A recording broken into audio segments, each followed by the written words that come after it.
Hello sir. Hi. నమస్తే. నమస్తే అండి. Welcome to Suman TV. Thank you. Almost ఇన్ని కంట్రీస్కి మేము చేసాము. ఇప్పుడు ఆల్ కన్సల్టెన్సీస్ కూడా కెనడా మీద ఫోకస్ చేస్తుంది. రైట్. అంటే ఎన్ని రోజులు లేని ఇప్పుడు కెనడా మీద ఎందుకు ఫోకస్ చేస్తుంది అనేది నాకు క్వశ్చన్. ఇప్పుడు అంటే ఫోకస్ కెనడాలో చేయదండి. మ్యాన్ పవర్ లేదా? అంటే బిఫోర్ మరి ఎలా ఉండేది? అంటే ఓకే, కోవిడ్లో అంతమంది కెనడా కోవిడ్లో 2 సంవత్సరాలు ఎకానమీ మొత్తం పడిపోయింది. Why? Because every country closed their gates. ఇండియాలో ఉన్నవాళ్ళు ఇండియాలోనే ఉన్నారు, ఆస్ట్రేలియాలోనే ఉన్నారు, బయటికి రాలేదు, లోపలికి వెళ్ళలేదు. రైట్.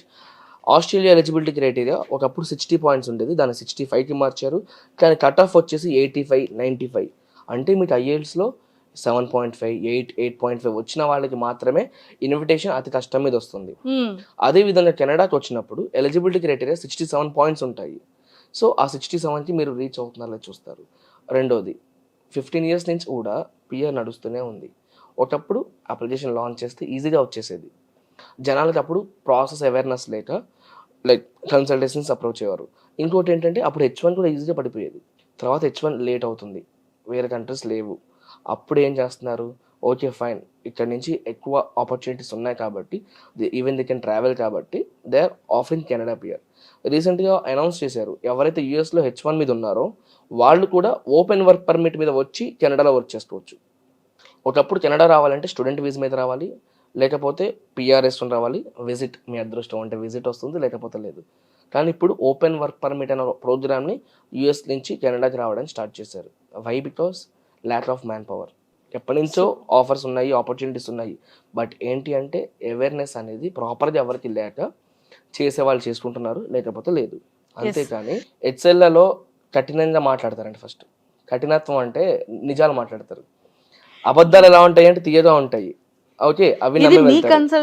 మా కన్సల్టెన్సీ కాదు, కొంతమంది. సరే, నా గురించి మాట్లాడితే ఫస్ట్ థింగ్, మీ జాబ్ అయితే నేను చూపించను. స్ట్రైట్గా మాట్లాడితేనే నచ్చితే వస్తారు, లేకపోతే లేదు. వేరే కన్సల్టెన్సీకి వెళ్తే మేడం మీ జాబ్ ఇస్తాను, ఇంత పే చేయండి అంటే చాలా తీయగా ఉంది, జాబ్ వచ్చింది మన చేతిలో అని. వాడు 10 లక్షలు అన్న కూడా అప్పు చేసి మరీ కడతారు. నాకు వద్దు. నేను ఏం చెప్తానంటే 100% అష్యూరెన్స్ ఇస్తా, కానీ 100% ఎఫర్ట్స్ నేను పెట్టను. నా ప్రాసెస్లో 60 to 70% ఎఫర్ట్స్ మాత్రం నేను పెడితే రిమైనింగ్ 30 to 40% మీరు పెట్టాలి. ఇద్దరు కలిస్తే ప్రాసెస్ అయ్యేది. ఓకే. సెకండ్ థింగ్, జాబ్ గురించి మీరు అడుగుతారు కదా, జాబ్ ఇంటర్వ్యూస్ ఇవ్వడం నా బాధ్యత, అవి ఎలా ఫేస్ చేయాలో హెల్ప్ చేయడం నా బాధ్యత. నువ్వు ఇంటర్వ్యూ ఫేస్ చేసిన తర్వాత జాబ్ రాకపోతే నీ తప్పది, మమ్మల్ని క్వశ్చన్ చేయడం లేదు. ఇది ముందే చెప్పేస్తాను. మీరు అన్నిటికీ రెడీ అవుతేనే యూ కెన్ స్టెప్ ఇన్. అలాగని చెప్పేసి అసలు ఏమీ లేకుండా పంపించేస్తారా? లేదు. కెనడా గవర్నమెంట్ అన్ఎంప్లాయ్మెంట్ బెనిఫిట్స్ అని ఒక సర్టెన్ టైమ్ ఆఫ్ పీరియడ్ మీకు హెల్ప్ చేస్తుంది. లేదా మీరు పార్ట్ టైం సపోర్ట్ కావాలన్నా ఇస్తాను, మీరు ఫుల్ టైం కావాలన్నా సపోర్ట్ ఇస్తాను. మనకి సపోర్ట్ అంటే ఏ రకంగా ఉంటుంది? What kind of support? కెనడాలో ఆల్రెడీ ఒక కన్సల్టెన్సీ ఉంది, మన బ్రాంచ్ ఉంది ఒంటారియోలో. వాళ్ళ ద్వారా రెజ్యూమే మార్కెటింగ్ సర్వీసెస్ చేస్తాను. సరే, ఇండియాలో 6 months టైం ఉంటుంది. ఇన్విటేషన్ వచ్చిన తర్వాత మీరు అన్ని ఫార్మాలిటీస్ కంప్లీట్ చేసుకొని పిఆర్ వచ్చి వెళ్ళడానికి ఈ టైం ఉంటుంది. ఈ టైంలో మీకు సేమ్ రెజ్యూమే మార్కెటింగ్ సర్వీసెస్ చేస్తాం. ఫస్ట్ మంత్ మీ అదృష్టం కొద్దీ 20 ఇంటర్వ్యూస్ వచ్చాయి. You will have at least experience of facing those interviews. Okay, ఈ ఫస్ట్ ఇంటర్వ్యూ పోయింది, 20 ఇంటర్వ్యూలు ఇచ్చారు, 20లో మీరు రిజెక్ట్ అయ్యారు, 30 ఇంటర్వ్యూ సెలెక్ట్ అవ్వరా? ఎక్స్పీరియన్స్ గెయిన్ చేశారు కదా, ఈ ఇంటర్వ్యూస్ ఎలా ఫేస్ చేయాలనేది. రైట్. సో అది నా బాధ్యత. ఐఎల్స్ ఎగ్జామ్ రాయాలి, సరే బయట రాసుకుని రండి అని చెప్పే అవసరం లేదు. 1 month ట్రైనింగ్ ఎక్సెల్లా వాళ్ళు ఇస్తారు. దాని తర్వాత మాక్ ఎగ్జామ్స్ పెడతారు. పెట్టిన తర్వాత మీరు పర్ఫామ్ చేస్తేనే వెళ్ళి రాయండి అని సజెస్ట్ చేస్తారు. పర్ఫామ్ చేయకపోతే మళ్ళీ ప్రిపేర్ అవ్వండి అని చెప్తాను తప్పితే 17,000 ఎంత ఉంది వాళ్ళ ఎగ్జామినేషన్ ఫీజు అంటే it's not a small amount. ఎంతో కష్టపడి సంపాదించింది కదా. సో మీరు అన్నమాట తప్పండి. ఏది ఎంతో ఖర్చు అవుతుంది కదా అన్నారు కదా, దాదాపు ఒక సింగిల్ అప్లికెంట్ పెళ్ళి అవని వాళ్ళకి దాదాపు 2 lakhs వరకు అవుతుంది అనుకోండి, 2 లక్షలు నా చేతిలో పెట్టండి చేస్తా, తప్పండి. ఫస్ట్ ప్రాసెస్, దానికి ఇంత పే చేయండి. అది అయిపోయిన తర్వాత 3 months తర్వాత ఐఎల్స్ ఎగ్జామ్ రాయాలి, దానికి ఇంత పే చేయండి. ఇన్విటేషన్ వచ్చిన తర్వాత ప్రాసెస్ అంతా అయిపోయిన తర్వాత వీసా ఫీజు ఉంటుంది, రైట్ టు పర్మనెంట్ రెసిడెన్సీ అంటారు, బయోమెట్రిక్స్, వాటికి ఇంత పే చేయండి. సో ఈ విధంగా స్టెప్ బై స్టెప్ పే చేస్తున్నారు. ఇక్కడ మళ్ళీ ఇంకోటి ఉంది, మీరు ఏదైతే అమౌంట్ పే చేస్తున్నారో డైరెక్ట్ గవర్నమెంట్ పే చేస్తారు. మేడం నాకు అమౌంట్ కట్టేయండి నేను కడతాను చెప్పారు కరెక్ట్. మీకు వెబ్సైట్ ఇచ్చేస్తాను, మీ డీటెయిల్స్ అన్ని ఫిల్ చేసి మా మేనేజ్మెంట్ మొత్తం అందరూ ఎవరైతే ప్రాసెసింగ్ టీంలో ఉంటారో వాళ్ళందరూ ఓకే అన్న తర్వాత అది మీకు షేర్ చేస్తాము. మీరు అన్నీ చూసి డీటెయిల్స్ కన్ఫర్మ్ చేసిన తర్వాత పేమెంట్ చేపిస్తాము. ఎందుకంటే చిన్న మైనర్ మిస్టేక్ వచ్చినా మళ్ళీ ప్రాబ్లం అవుద్ది. ఓకే, ప్రతి ఒక్కటి చాలా క్లీన్గా అబ్జర్వ్ చేసిన తర్వాత ప్రాపర్గా ఉంటేనే సబ్మిషన్స్ వెళ్తుంది. ఇది మీ future where we're playing a key role. మీ ఎమోషన్స్ తోటి ఆడుకొని మిమ్మల్ని ఇబ్బంది పెట్టలేము. సరే రూపాయి పోయినా టైం వేస్ట్ అవ్వకూడదు, రేపు సంపాదించుకోవచ్చు.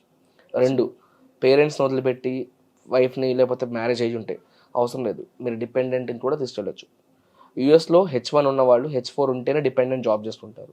కెనడాలో ప్రైమరీకి ఏ బెనిఫిట్స్ అయితే ఉన్నాయో డిపెండెంట్కి అవే బెనిఫిట్స్ ఉన్నాయి. అవి కాకుండా మెడికల్స్ ఫ్రీ ఆఫ్ కాస్ట్, పిల్లలకి 18 సంవత్సరాల వచ్చే వరకు ఫ్రీ ఎడ్యుకేషన్. ఏ కంట్రీ ఇస్తుందండి? ఓకే, ఇప్పుడు అర్థమైందా మేడం కెనడాకి ఎందుకు ఫోకస్ చేస్తారంటే పిల్లలకి ఇద్దరు ముగ్గురు ఉంటే 18 ఇయర్స్ వచ్చే వరకు free education. No one is offering you. మీరు ఒకవేళ హైయర్ స్టడీస్ మీరు మాస్టర్స్ ఇక్కడ చేశారు, పిహెచ్డీ చేసుకోవాలా, they will pay you. Like obviously ఎవరైనా పే చేస్తారు.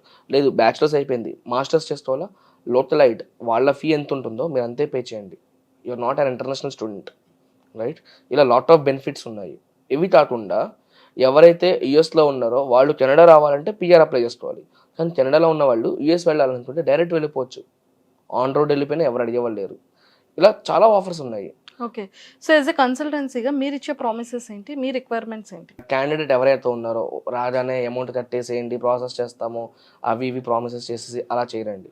ఫస్ట్ థింగ్ ప్రొఫైల్ చూస్తారు. అసలు మీరు ఏంటి, ఎంతవరకు చదివారు, 10th డిగ్రీయా, డిగ్రీ చదివిన తర్వాత కూడా అది రికగ్నైజ్డ్ యూనివర్సిటీలో ఉందా లేదా, జాబ్ ఏం చేస్తున్నారు, ఓకే ఎక్స్పీరియన్స్ ఎన్ని ఇయర్స్ ఎక్స్పీరియన్స్ ఉంది, దేంట్లో ఉంది, అసలు మీరు క్యాపబుల్లా లేదా చెక్ చేస్తాము. ఓకే, అది చేసిన తర్వాత ఒక డెడికేటెడ్ కేస్ ఆఫీసర్ని అసైన్ చేస్తాము. కేస్ ఆఫీసర్ని అసైన్ చేసిన తర్వాత మీరు చదివిన డిగ్రీ మేము చెక్ చేసాం కదా, అది కెనడా స్టాండర్డ్స్కి ఈక్వల్గా ఉందా లేదా అనేది ఈసీఏ ప్రాసెస్ చేస్తారు. అది 2 to 3 months టైం పట్టుద్ది అప్రాక్సిమేట్లీ. ఈ మూమెంట్లో ఐఎల్స్ ఎగ్జామ్, ఇందా చెప్పాను కదా English exam, how you read, right, listen, speak, ఇవి చేపిస్తారు. ఈ 2 అయిపోయిన తర్వాత రిక్వైర్డ్ ఐఎల్స్ స్కోర్ కార్డ్ వచ్చి ఈసీఏ రిపోర్ట్ 5 years వ్యాలిడిటీ ఉంటుంది, ఐఎల్స్ 2 years వ్యాలిడిటీ ఉంటుంది. ఎక్స్ప్రెస్ ఎంట్రీ పూల్ అని ఉంటుంది, దాంట్లో లాంచ్ చేస్తాము. పూల్లో లాంచ్ చేసిన తర్వాత ప్రతి 15 days ఒకసారి ఇన్విటేషన్స్ వస్తూ ఉంటాయి, అంటే అప్లికేషన్స్ పిచ్ చేస్తూ ఉంటారు. మనది ఫస్ట్ మంత్ రావచ్చు, 12th month రావచ్చు, ఎప్పుడైనా రావచ్చు, రాకపోవచ్చు. బట్ మా సర్వీసెస్ 1 year మాత్రమే వ్యాలిడిటీ ఉంటాయి అని చెప్తాము. బట్ పిఆర్ వచ్చే వరకు ఎక్స్పీరియన్స్ ఇస్తాము, which we don't want waste time. ప్యారలల్గా డైరెక్ట్ ఇన్విటేషన్ వస్తే దాన్ని FSW అంటారు. లేదు అనుకుంటే డైరెక్ట్ ప్యారలల్గా ప్రతి స్టేట్కి అప్లై చేస్తాము. మనం స్టేట్ అంటాము, వాళ్ళు ప్రోవిన్స్ అంటారు, దాన్ని పిఎన్పి ప్రోగ్రామ్ అంటారు, province nominee program. Either from FSW or PNP నుంచి మనకి ఇన్విటేషన్ వచ్చిన తర్వాత మనం లైక్ రిమైనింగ్ ప్రాసెస్ స్టార్ట్ చేస్తాము. అంటే ఇన్విటేషన్ వచ్చిన తర్వాత police clearance, medicals, experience documents submit చేయాలి. ఇవి సబ్మిట్ చేస్తే you will get your PR. వచ్చిన తర్వాత మళ్ళీ 6 months టైం ఉంటుంది టు ఫ్లై. ఈ లోపల మీరు ఫ్లై అవ్వలేదు అనుకోండి, ఇప్పుడు వర్క్ చేసిన ప్రాసెస్ మళ్ళీ ఫస్ట్ నుంచి చేసుకోవాలి. అండ్ ఇక్కడ నా ప్రామిస్ ఏమని అడిగారు కదా, ఫస్ట్ థింగ్ మీకు బయట కన్సల్టెన్సీస్ చూడండి, ఒక కేస్ ఆఫీసర్ తన పైన 10-15 అప్లికేషన్స్ వేసుకొని బడ్డని తీసుకుంటాడు. వద్దండి, మీ ఒక్కరి అప్లికేషన్ 10 మంది చేస్తారు. ఓకే, నేను ప్రాసెస్లో ఓ పెట్టాల్సిన చోట 0 పెట్టుంటా, అది మిస్టేక్ కదా. సో అది ఇంకో 9 మంది చూస్తారు కదా, ఎవరో ఒకరు దాన్ని రెక్టిఫై చేస్తారు. అంత పర్ఫెక్ట్ అయిన తర్వాత హయ్యర్ అథారిటీస్ చూసిన తర్వాత, అంటే వాళ్ళ టీంలో ఎవరైనా మేనేజర్స్ ఎవరైనా చూసిన తర్వాత అప్పుడు మీకు పంపిస్తాము. మీరంతా ఓకే అన్న తర్వాతనే ప్రాసెస్ చేస్తాము, which might be delay either 1 or 2 hours, but will find the perfection. Okay, ఎందుకంటే పర్ఫెక్షన్ లేదు మనం ఎంత చేసినా వేస్ట్, రైట్? సో ఈ పర్ఫెక్షన్ అనేది Exxeella ఉందండి. Okay, and based on our services out of 100 మెంబర్స్కి జాబ్ వచ్చిందని మాత్రం ఏ రోజు చెప్పలేదు. 100 మెంబర్స్కి పిఆర్ తెప్పించడానికి ట్రై చేసాము, తెప్పించాము.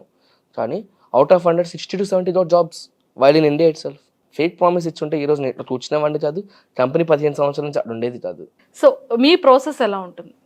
సో ప్రాసెస్ వచ్చేసి ఫస్ట్ ఎలిజిబిలిటీ చెక్ చేస్తూ ఉన్నాం కదా, దాంట్లో క్లయింట్ క్రైటీరియా అంతా చెక్ చేసిన తర్వాత ప్రాసెస్ స్టార్ట్ చేస్తాము. దీంట్లో 2 రకాల పిఆర్లు ఉంటాయండి. ఒకటి FSW, ఫెడరల్ స్కిల్డ్ వర్కర్. ఇది ఏంటంటే మీకు అన్ని సోషల్ బెనిఫిట్స్ వస్తాయి. లైక్ ఇందా చెప్పిన బెనిఫిట్స్ అనేవి డిపెండెంట్ ఫుల్ టైం జాబ్ చేసుకోవచ్చు, లేకపోతే ఫ్రీ ఎడ్యుకేషన్, ఫ్రీ మెడికల్స్ అన్ని. Even you are not restricted, మీరు ఏదైనా జాబ్ చేసుకోవచ్చు, లేదా బిజినెస్ పెట్టుకోవచ్చు, ఏదైనా చేసుకోవచ్చు. బట్ రెండవది పిఎన్పి అని ఉంటుందండి, province nominee programme.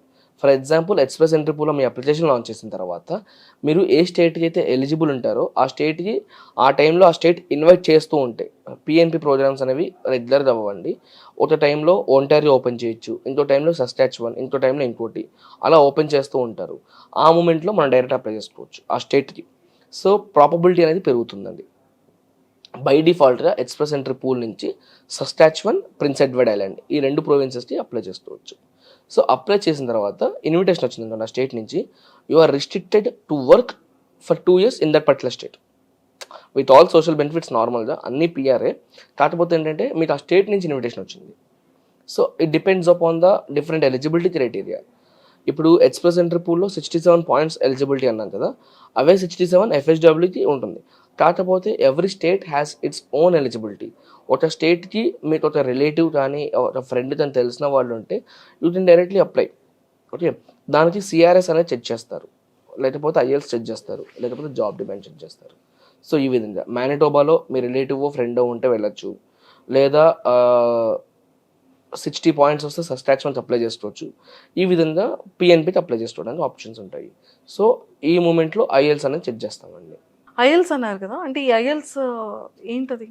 So IELTS అనేది ఒక ఇంగ్లీష్ ఎగ్జామ్ అండి. లైక్ ఇప్పుడు ఇక్కడ నుంచి వెళ్ళే వాళ్ళు అక్కడ లాంగ్వేజ్ వల్ల ఇబ్బంది పడకూడదు అని చెప్పేసి సో ఐఎల్స్ ఎగ్జామ్ రాపిస్తారు. ఐఎల్స్ అనేది 2 types ఉంటుంది. ఒకటి అకాడమిక్స్ ఉంటుంది, ఇంకోటి జనరల్స్ ఉంటుంది. ఎవరైతే స్టడీస్కి వెళ్ళాలనుకుంటున్నారో మాస్టర్స్కి లేకపోతే బ్యాచిలర్స్కి దేనికైనా ఏ ప్రోగ్రామ్ మీద వెళ్ళే వాళ్ళు మాస్టర్స్ అకాడమిక్స్ రాస్తారు. నాట్ లెస్ దెన్ 6.5 ఎంత అడుగుతారు. తర్వాత ఇక్కడ సెటిల్మెంట్కి ఇప్పుడు పిఆర్ మీద ఎవరైతే వెళ్ళాలనుకుంటున్నారో వాళ్ళు వచ్చేసి జనరల్స్ రాస్తారు. కెనడా గవర్నమెంట్ ప్రతి మాడ్యూల్లో 6 వస్తే చాలు అని చెప్పింది.